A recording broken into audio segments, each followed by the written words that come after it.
Ini bukan Isuzu D-Max yang lama. Ini adalah Isuzu D-Max engine 2.2 turbocharged yang baru. Apa bezanya dari segi bentuk luaran? First, korang kena tahu reka bentuk depan ni ada perubahan. Terutama sekali yang ini. Grill pun ada kemasan garisan ini. Lampu smoke yang hitam nampak lebih garang dan lampu kabus ni ada kemasan honeycomb.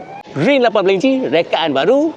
Side step dulu warna 1 ton, kini datang dengan 2 ton, warna hitam dan juga warna silver. Lampu belakang baru datang kemasan warna hitam ni pada bahagian dalam. Nampak lebih garang. Ada juga damper.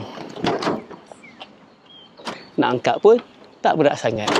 Dalam masih lagi sama tapi ada perubahan yang cukup besar sebab didatangkan dengan skrin yang besar bersaiz 10 inci. Boleh sambungkan dengan Android Auto dan Apple CarPlay. Ada juga kamera 360 darjah. Tapi itu tak penting. Biasa, yang luar biasa dia ada ciri yang baru.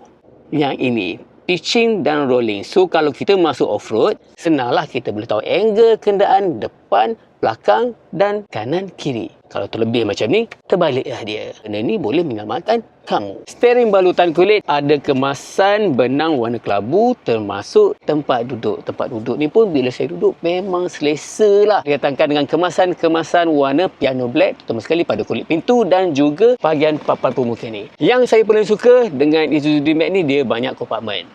Dekat sini ada, dekat sini ada, dekat sini ada. Dan yang ini adalah tempat tak minuman. Banyak kompartmen dia. Nak mengecas jangan risau sebab ada pengecas tanpa wire, ada slot USB Type-C Type-A dan ada juga soket 12 volt. Kat sini pun ada lagi. Belakang pun best juga.